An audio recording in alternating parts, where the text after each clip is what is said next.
የለው ሚስተር ነው የምናገረው ተከራይቶ እነዚህ ምስኪ ሰዎች ታይበናቸው በወር በጣም ብዙ ብር ከፍለ ነው የምትኖረውና you deserve የራስ ቤት ይገባል። አዶናይ እንግዲህ እንደምታውቁት በራሱ ሰርቶ እንደዚህ 10 ቤት መግዛት ይችላል። of course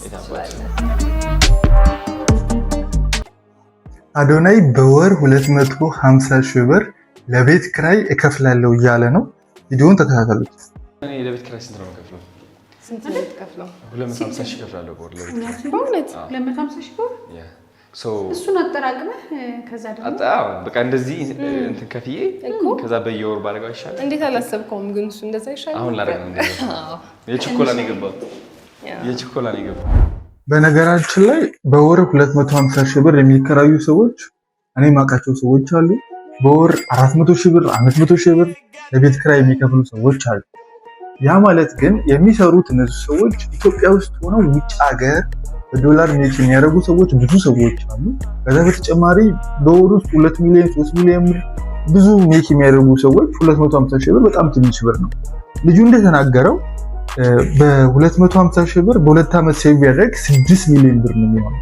3 ዓመት 250 ሺህ ብር ሴቭ ቢደረግ 9 ሚሊዮን ብር ነው የሚሆነው። እኔ እንደምታውቁኝ ሪል ስቴት ላይ የሪል ስቴት ኤጀንት ነኝ፣ የቤት የሽያጭ አማካሪ ነኝና በፒያሳ ላይ በ3.9 ሚሊዮን ብር ሙሉ ክፍያ የባለ አንድ መኝታ አፓርትመንት ቤቶች እንደሚሸጡ አውቃለሁ። በ3.9 ሚሊዮን ብር ማለት ነው። አዲስ አበባ ውስጥ ፒያሳ ላይ እዛውም የአዲስ አበባ እምብርት በሆነችው ፒያሳ ላይ በ3.9 ሚሊዮን ብር 49 ካሬ ፒያሳ ላይ አፓርትመንት ቤት በ3.9 ሚሊዮን ብር ሙሉ ክፍያ እየተሸጠ ነው ያለው። አሁን ይሄ ልጅ 250 ሺህ ብር አንድ ዓመት ሴቭ ቢያደርግ 3 ሚሊዮን ብር ነው። አንድ ዓመት ከ6 ወር አካባቢ ቢያደርግ ከ4 ሚሊዮን ብር በላይ ነውና በአንድ ዓመት ውስጥ አንድ አፓርትመንት መግዛት ይችላል። ያ ማለት ያን አፓርትመንት ቢያከራየው ማክሲማም ባለ አንድ መኝታው አፓርትመንት 40 ሺህ ብር ወይ 50 ሺህ ብር ቢያከራየው ፒያሳ ላይ ብዙ ብር ሜክ ማድረግ ይችላል ማለት ነው በሚቀጥሉት ዓመታት ላይ ማለት ነው። ባለ ሁለት መኝታ በ7.1 ሚሊዮን ብር መሀል ፒያሳ ላይ ከሜሪት ፕሮፐርቲ ባለ ሁለት መኝታ እየተሸጠ ነው ያለው። ይሄ ልጅ 2 ዓመት 250 ሺህ ብር ሴቭ የሚያደርግ በ2 ዓመት ውስጥ ባለ ሁለት መኝታ አፓርትመንት መግዛት ይችላል ማለት ነው። ከሱ በተጨማሪ አሁን የነገርኳችሁ ሙሉ ክፍያ ነው። ቅድም ልጁ እንደተናገረው በቅድመ ክፍያ ከ470 ሺህ ብር ጀምሮ ከ670 ሺህ ብር ጀምሮ አፓርትመንት ቤቶችን መግዛት ይችላል። እኔ አፓርትመንት ላይ ስለምሰራ ይሄን አውቀዋለሁ ማለት ነው። ብዙ ሰዎች እየተሸወዱ ያሉት ይመስለኛል። ቤት ክራይ ላይ በጣም ገንዘባቸውን ያፈሳሉ። የራሳቸው ንብረት የላቸው። ንብረትን የመሰለ ነገር የለም። በተለይ አሁን ባለንበት ዘመን የንብረት ዋጋ እለት እለት እየጨመረ ነው ያለው። መልሰን መሸጥ የምንፈልግ ዛሬ በ4 ሚሊዮን ብር የገዛ ነው ዛሬ በቅድም ክፍያ የገዛናቸው አፓርትመንት ቤቶች የዛሬ 3 እና 4 ዓመት ዋጋቸው እጥፍ ነው የሚሆነው። ብዙ ሰዎች ሪል ስቴት ላይ ነው ሀብት እየገነቡ ያሉት። ውጭ ሀገር ላይ ያሉ የቲክቶከሮች ኢንፍሉዌንስ የሚያደርጉ ሰዎች ባለሀብቶች ገንዘባቸውን ባንክ አስቀምጡ ወደ አሴት ወይ መኪና ይገዛሉ፣ ወይ ቤት ይገዛሉ፣ ወይ ወርቅ ይገዙበታል። የተለያየ ነገር ነው የሚያደርጉትና ሪኮማንድ ማድረገው ለዚህ ልጅ ቤት ቢገዛበት፣ አፓርትመንት ቤቶችን ቢገዛበት። እንደዚሁ እናንተም አፓርትመንት ቤት ተከራይታችሁ በውድ ዋጋ የምትኖሩ ሰዎች አዲስ አበባ ትልቅ ፊቸር ይዛ ነው የመጣች ያለች። ብዙ ዲያስፖራዎች አዲስ አበባ ለቤት እየገዙ ነው ያሉት። ለምንድን ነው ቤት የሚገዙት አዲስ አበባ? ሁለት ምክንያቶች አሏቸው። አንደኛው ራሳቸው እዛ ሆነው እያከራዩት ለኢንቨስትመንት ማለት ነው። አንዳንዶች ደግሞ በጣም ብልጥ የሆኑ ዲያስፖራዎች ገጥሞኝ ያውቃሉ። እዛ ከመኖር ኢትዮጵያ ላይ መተው እየኖሩ ግን እዛ ለመስራት የሚያስቡ ኢትዮጵያኖች አሉ።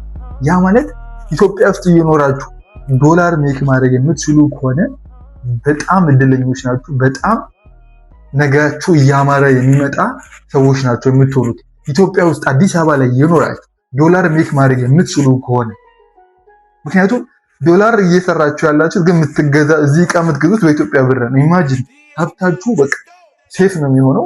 ገንዘባችሁ የምታገኙት ገንዘብ ሴፍ ነው የሚሆነው። ኢትዮጵያ ውስጥ 250 ሺህ ብር ወይም 500 ሺህ ብር በወር ከሚያገኝ ሰው በላይ ኢትዮጵያ ውስጥ ሆኖ ዶላር ሜክ የሚያደርግ ሰው ትልቅ የሆነ ሀብት ነገር ላይ መገንባት ይችላል ብዬ አስባለሁ። ስለዚህ ብዙ ዲያስፖራዎች እኔ ቤት ለመግዛት ሲያማክሩኝ እኛ ኢትዮጵያ ውስጥ ቤት የምንገዛው አሁን ላይ ወይ በቁፋሮ ላይ ያሉ ቤቶችን ወይ በግንባታ ላይ ያሉ ቤቶችን በቅድመ ክፍያ ቀስ አድርገን ለመክፈል ያሰበን ያለ ነው። እዛ ከምንኖር እዚህ መተን ኢትዮጵያ እየኖርን እዛ መስራት ስለምንችል ኦንላይን ነው ብዙ ስራዎች አሁን ላይ የሚሰሩትና ኦንላይን መስራት ስለምንችል አሁን ላይ ቀስ ብለን በ600 ሺህ ብር በ1 ሚሊዮን ብር ቅድመ ክፍያ አዲስ አበባ ላይ ሴንተር ሆኖ ቦታዎች ላይ ገዝተን ወይም ደግሞ ሙሉ ክፍያ ቤት ገዝተን በ2 ዓመት የሚሆን በ3 ዓመት ቤቱን ተረክበን ቀስ ብለን ደግሞ ገንዘባችንን ውጭ ሀገር ላይ ሜክ ለማድረግ አስበን ነው ብለው የሚናገሩ ዲያስፖራዎችን ሰምቼ ስለማቅ ነው ይሄን የምነግራችሁ። ስለዚህ በዚህ አጋጣሚ ቤት ለመግዛት የምታስቡ አዲስ አበባ ላይ ፒያሳ ላይ መገናኛ እንግሊዝ ኤምባሲ ላይ ከ1.1 ሚሊዮን ቅድመ ክፍያ ጀምሮ በካሬ ከ88 ሺህ ብር ጀምሮ በካሬ ከ125 ሺህ ብር ጀምሮ ፒያሳ ላይ ሜክሲኮ ላይ መገናኛ ላይ እንዲሁም ለቡ ላይ አፓርትመንት ቤቶችን ጀርመን ላይ መግዛት የምትፈልጉ እኛ ጋር ከ1.1 ሚሊዮን ብር ቅድመ ክፍያ ጀምሮ ቅድም እንደነገርኳችሁ ደግሞ ከ3.9 ሚሊዮን ብር ሙሉ ክፍያ ጀምሮ በሙሉ ክፍያም በቅድመ ክፍያም አፓርትመንት ቤቶችን አዲስ አበባ ላይ ለመግዛት የምታስቡ ከሆነ ዘሚካኤልን ማማከር ይኖርባችኋል። የተለያዩ ቪዲዮዎች እንዲደርሳችሁ ሰብስክራይብ ማድረጋችሁ እንዳትረሱ።